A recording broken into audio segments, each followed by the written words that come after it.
Amigos, é um grande prazer estar com vocês aqui nessa profissionalíssima RS Play, uma das maiores plataformas digitais do Brasil, também no canal Claro, né? Canal 524.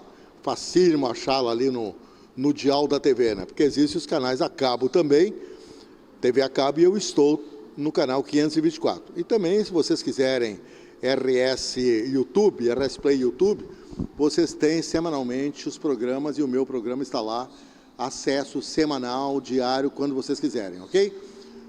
Abro o programa com o profissionalíssimo Eliseu Pereira e vocês vão ter logo já um teste com o Mercedes-Benz Classe C 2026, Mercedes-Benz 200, um dos sedãs mais evoluídos do mundo, e é aí que eu começo a falar com o Eliseu Pereira sobre isso. Eliseu, quando a gente anda num carro tão evoluído, um sedã que não é esfuziante no design, tem aquele um certo conservadorismo da Mercedes-Benz, um belo design, mas não é um carro de aeroespacial, né? A Mercedes-Benz ela faz carros com design elegante, permanece a ser elegante, mas o mais importante, e olha que eu venho testando o Classe C desde o início dos anos, ainda nos anos 90, né, que já era uma linha extremamente vendida no mundo, muitas viagens eu fiz com o Classe C, e que carro que conseguiu continuar atual, elegante, principalmente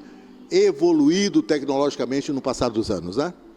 Então, Renato, realmente o Classe C é praticamente um ícone aí, né, da marca dos sedãs, é um carro dos mais vendidos, ele sempre foi muito bem vendido dentro da Mercedes.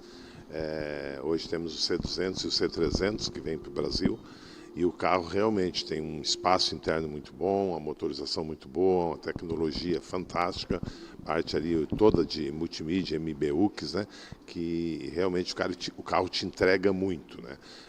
Eu uso esse carro, inclusive, e gosto muito dele, gosto muito de sedã, e o C realmente, tu andar no Classe C, que é tração traseira, com câmbio de 9 marchas, te dá uma dirigibilidade realmente muito boa. É um carro assim prazeroso de andar, prazeroso. Perfeitamente usável no dia a dia, né? Sim, com certeza.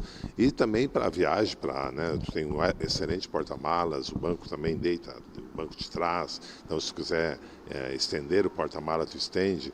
Então realmente é um carro com muitas funções, te entrega realmente muito, como eu disse, com uma relação custo-benefício muito bom. Eu diria que o 200, principalmente, é a relação custo-benefício melhor que nós temos, né, na linha Mercedes. Realmente o carro é muito interessante, e tanto que nós temos clientes, né, que são apaixonados pelo carro, né, vem e troca o C pelo Classe C, né, mantém sempre dentro da linha Classe C, porque realmente gosto muito do carro. Olha, eu entrevistei sábado passado no meu programa de Conversa de Carro, sábado às 10 horas da manhã, que tem um público imenso. Ele é líder pelo Ibope, no horário do sábado da manhã. Nós somos auditados pelo Ibope, né, a Rede Record. E eu entrevistei o Rodrigo Cerveira, que é um dos maiores especialistas em brand equity no Brasil e na América Latina. A equipe dele foi que fez a marca Hyundai aqui no Brasil. Um dos exemplos. E ele me falava sobre o valor de marca, né, que é o brand equity e o valor de marca. A Mercedes vale hoje mais de 60 bilhões, está mais ou menos aí de 63 bilhões. Em primeiro lugar, a Toyota, que é mais genérica do que a Mercedes-Benz, vale 74 bilhões. Agora, é impressionante, né? Se você pegar uma Toyota que produz quase 2 milhões de unidades, 12 milhões de unidades por ano, e a Mercedes produz muito menos, e é a segunda no mundo em valor de mercado, ela deve ter realmente um diferencial tecnológico. No ano passado, agora 2025, mais ou menos a Mercedes tem investido por ano quase 7 bilhões de euros em desenvolvimento tecnológico, é mais ou menos o que ela gasta. Para produzir, eu não sei se ela produz, é mais que 1 milhão, mas não é muito não a quantidade de carros que a Mercedes produz. Então é a qualidade, né? Essa chamada brand equity é a percepção do cliente, sabe muito bem disso, sobre os valores que ele atribui, que ele sente numa marca, né? Realmente a marca Mercedes, né, Mercedes-Benz, é muito forte, né? A gente sente isso, realmente é muito forte no mundo inteiro. Obviamente que ela é forte porque os produtos são fortes, né? No momento que tem um bom produto, tu agrega isso à marca, obviamente. Se o produto não fosse bom, a marca com certeza não teria todo esse valor, né? Mas realmente a Mercedes, e pela história, né, Renata, ela tem 140 anos, foi quem iniciou, né? Eu estive assistindo agora uns programas de TV que dá desde a evolução do carro lá no início, né?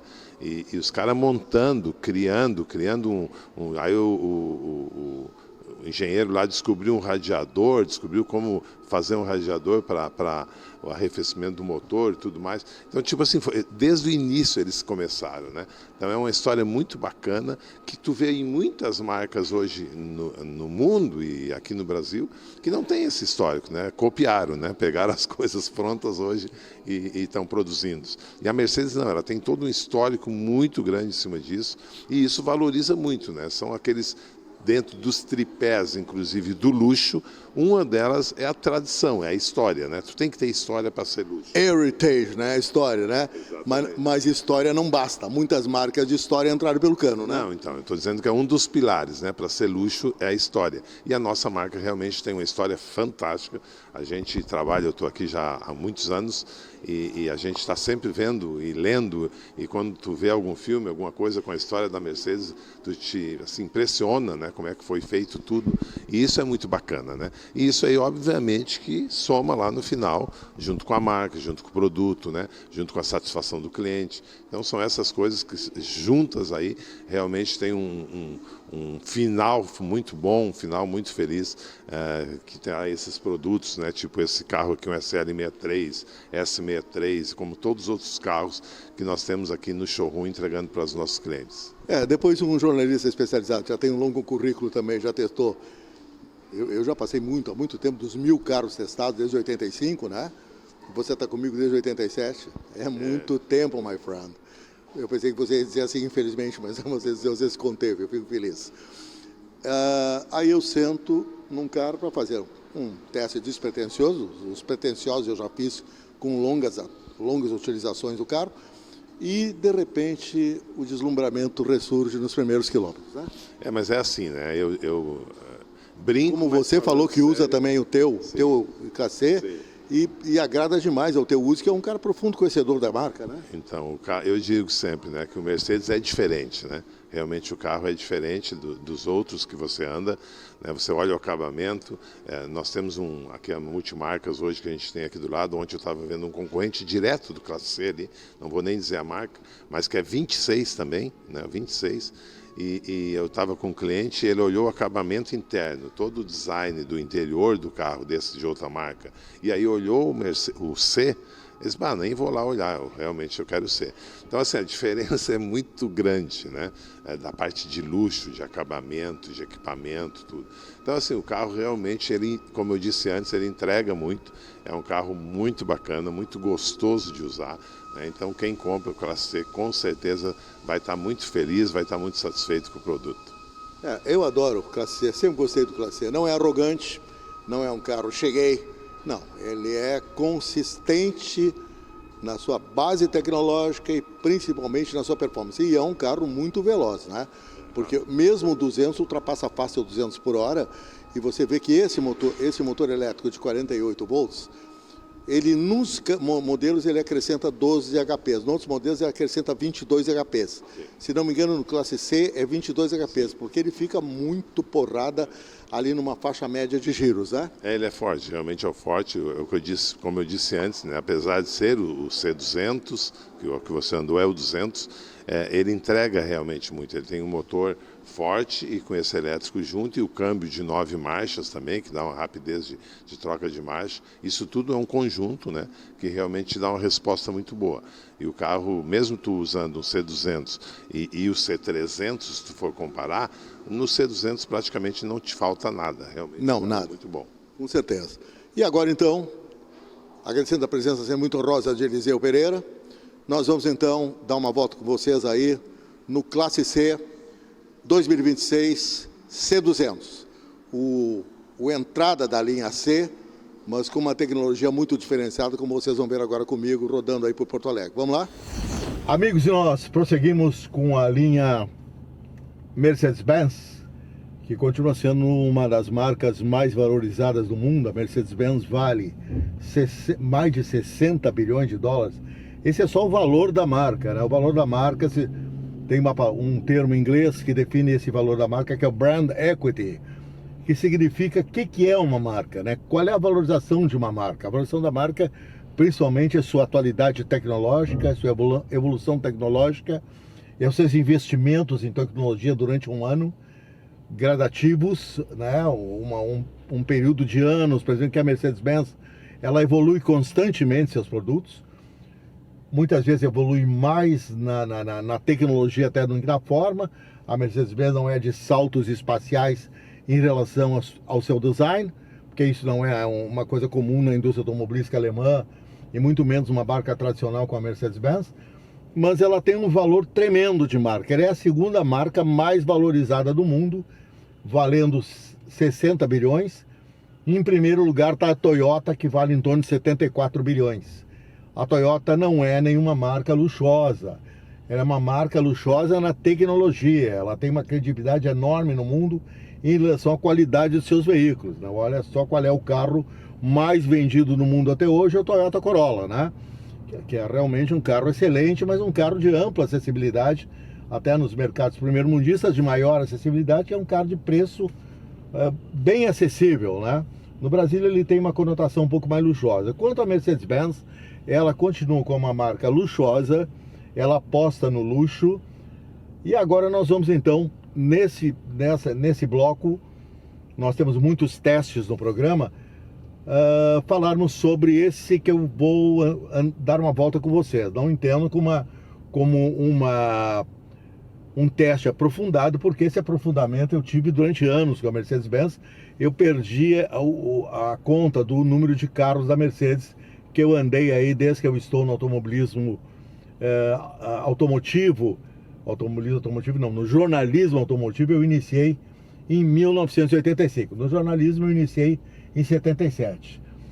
Então é um longo caminho, né, que a gente ganha uma experiência muito grande também de análise de carros. Eu sempre gostei demais deste que eu vou agora mostrar para vocês, que é o Mercedes-Benz, o seu sedã, juntamente com este é o modelo C, é o sedã de entrada da Mercedes-Benz, e tem uma amplidão uma penetração no mundo enorme, né? É um carro extremamente bem vendido hoje, vai ser amanhã, foi ontem. Então ganhou uma fama de um carro extremamente equilibrado na sua dinâmica, é verdade. E agora nesse modelo 26 que eu estou aqui trazendo para vocês, que é o C200, ele tem um motor 1.5 de 204 HPs e que é complementado pelo booster de 48 volts, que é chamado híbrido leve. Mas esse booster, embora a Mercedes não revele isto, ele acaba acrescentando para alguns modelos da Mercedes mais 22 HPs. Olha só que é a tecnologia da Mercedes-Benz, que coloca um booster de 48 volts e que já gera 22 HPs a mais. Em alguns modelos 22 e em outros modelos 12, que foi o caso do GLA. A combustão, esse é a combustão também no seu motor 1.5, que eu testei a semana passada. Aquele acrescentava, com o mesmo booster, acrescentava 12 HPs, esse acrescenta 22. Isso é um torque aumentando, claro, a capacidade de torque do carro, que é muito útil em ultrapassagens, em uso quando você está com o carro mais carregado. E vocês veem que o capricho interno da Mercedes-Benz, né, eu acho que ela pode tranquilamente se autodefinir como uma marca luxuosa, porque o luxo está aí, ó, pra gente. Fibra de carbono no painel, as laterais são bastante acolchoadas, não há quase nenhum material duro de plástico dentro desse carro. E olha que ele é um sedã, não é um sedã para um uso luxuoso, não é para o primeiro-ministro da Conchinchina andar nesse carro. Xi Jinping lá da China adora, se sabe que ele tem coleção secreta de carros, e ele adora a Mercedes-Benz. A Mercedes-Benz é essa marca que ela seduz mundialmente, né? Então, eu imagino que o primeiro-ministro da China deve ter assim para ser uso lá em lugares mais escondidos da China. Ele deve andar a 280 com o seu Mercedes-Benz AMG GT. Imagino isso, né? Bom, amigos, nós temos então aqui o sedã é um conceito que não morreu, é um conceito que continua ativo no mercado mundial. Os chineses também começaram a reviver o sedã, colocando sedãs extremamente competentes no mundo, a preço acessível, que é o caso, por exemplo, do BYD King.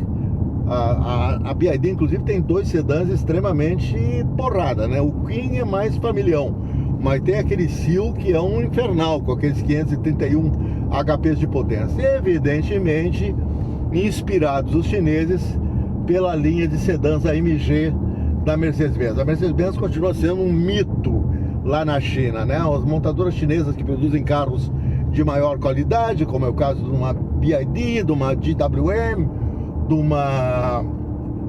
uma Lincoln Co. e outras marcas que são dedicadas também a veículos mais elitizados para o mercado chinês e mundial. Eles, claro, que tiveram sempre como benchmark, como um farol a ser visto e acompanhado, os carros da Mercedes-Benz, né? Sem dúvida nenhuma, a Mercedes-Benz tem essa capacidade de ser uma referencial de qualidade no mundo. Ergonomia interna excelente. Eu estou aqui praticamente, se não é um sedã familiar, eu podia dizer que eu estava no cockpit de um carro esportivo, porque os bancos são com as suas laterais elevadas e também aqui apoio para as pernas e para os quadris excelente. Eu sou um cara de estatura mediana, 1,75 m, então aqui eu fico muito bem posicionado, mas não é somente para pessoas de estatura mediana.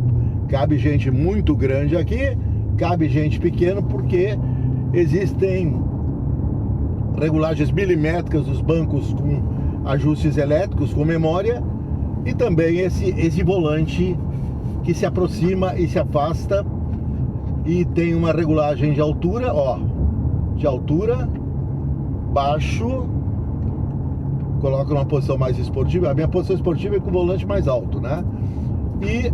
E aqui, ele vem se aproximando de mim com um bom eixo, ou então eu faço com que ele fique mais próximo do painel. Tudo regulagens eletrônicas, não tem nada de regulagem manual aqui. E o motor de 205 HPs, eu vou pedir que o Derli filme um pouquinho aqui, abra a lente aqui um pouco para mostrar um pouco a frente do carro e o piso onde nós estamos, que não é asfáltico. Olha aqui só a capacidade de aceleração desse carro. É um sedã. Esses 204 aqui nas médias rotações, se sente claramente a entrada do booster. Você já tem um choque de potência nessas marchas. Tem 9 marchas, né? O que também há uma distribuição muito equalizada do torque. Repara, agora eu liguei o carro, e é um carro a combustão, e eu liguei 2 vezes. Eu achei que eu não tinha ligado, devido ao silêncio do motor, que é resultado de uma tecnologia avançada de motor a combustão e também do isolamento acústico no habitáculo do carro, que é excelente. Nós estamos sobre bloquetes de cimento, não é asfalto, e você não ouve nenhum ruído aqui dentro que perturbe o meu bate-papo aqui com você. Lembrando que a velocidade máxima dele é uma velocidade em torno de 220 km/h, que é muito para um sedã. Ficou então aí cedido pela essa competentíssima e grande Savar Multimarcas. Desculpem, Savar Multimarcas, eu também, com muito prazer, divulgo, que é a grande divisão de carros seminovos do Grupo Savar. Essa é a tecnológica e tradicional Savar Mercedes-Benz, que tem à frente um cara que já é meio mitológico no mercado de automóveis, que é o Eliseu Pereira, que além de ser gentil e bacana, é um cara que entende tudo de automóveis e chefia as operações da Mercedes-Benz aqui no sul do Brasil. Amigos, encerrando o programa, sempre com as informações muito úteis, do João Nélio, diretor do Centro de Documentação Veicular, cujo telefone e endereço estão aí na tela para vocês. É um dos centros de documentações veicular mais importantes do Brasil, em termos de clientela, em termos de segurança da negociação, mais de 55 anos de atuação no mercado, que é muito importante. uma ampla área aqui na Avenida Carlos Gomes, visível, que está, aliás, aqui há muito tempo. O João não trocou de sedes, que eu já vi muita gente trocar. O cara, quando não está muito bem na sua loja, troca de endereço, né? Deixa tudo para trás muitas vezes. Não, aqui é ótimo isso, porque você se sente seguro, na medida que são a mesma equipe que está há anos aqui, trabalhando no centro de documentação veicular, profissionais da mais alta competência, que dão segurança nesses esquemas burocráticos que nem todas as pessoas dominam. Vamos falar um pouco mais, vamos repetir, que é sempre importante. Vamos ver como é que está as alturas do campeonato. Estamos aqui, final do mês de março de 2026. Como é que está o IPVA a essas alturas? Bem, o IPVA, para se fazer uma transferência, é obrigatório, mesmo sendo dentro da mesma cidade, fazer o pagamento antecipado do IPVA, o que não acontecia antes, né? Para quem está simplesmente fazendo a renovação, né, do licenciamento, isso significa pagar o IPVA do seu veículo, as parcelas vão até final, são 6 parcelas pelo governo, né? Sendo que agora as que vencem em abril, maio e junho não tem mais desconto nenhum. Faltam 13, então? Exatamente. Paga janeiro, fevereiro e março tem um pequeno desconto. Depois as próximas 3 parcelas, ela não tem desconto, ela tem um pequeno reajuste. Então, esse é um cuidado que as pessoas têm que ter, porque se atrasa uma parcela, tem que fazer a quitação do saldo à vista. Então, se eu estou devendo 3 meses, agora são 3 meses restantes, né? Se eu deixar de pagar uma, eu vou ter que integralizar as 3 à vista ali, né? Exatamente. Se esqueceu de pagar a quarta, por exemplo, não tem como postergar, vai ter que pagar depois já de uma única maneira, de uma forma. O que também é interessante é que as pessoas, quando fizerem a negociação de um automóvel seminovo, na compra, na hora que for transferir, tem que antecipar o IPVA, mesmo que a transferência seja dentro do mesmo município, o que não acontecia até o final do ano passado. Então, a partir desse ano, eu compro um carro emplacado em Porto Alegre, ele vai continuar em Porto Alegre, porque eu também resido em Porto Alegre. Mas para transferi-lo para o meu nome, eu preciso antecipar o IPVA, mesmo que não esteja vencido.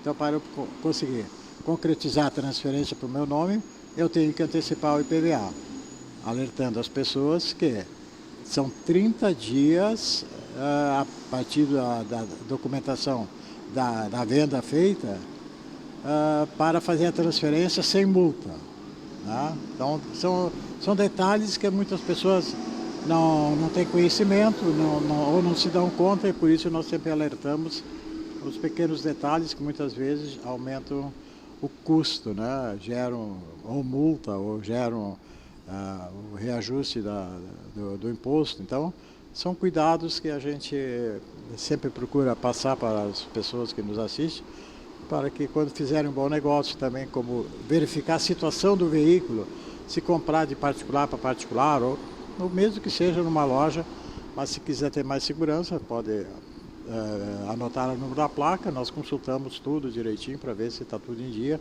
para ele fazer um negócio também seguro nesse aspecto. São milhares de lojas, milhares de pessoas fazendo transações todo dia, são centenas de milhares, são milhões, né? Foram 30 milhões de carros usados o ano passado, comercializados no Brasil, para 2.600.000 novos. É uma diferença brutal, devido à desvalorização do produto, preços mais acessíveis.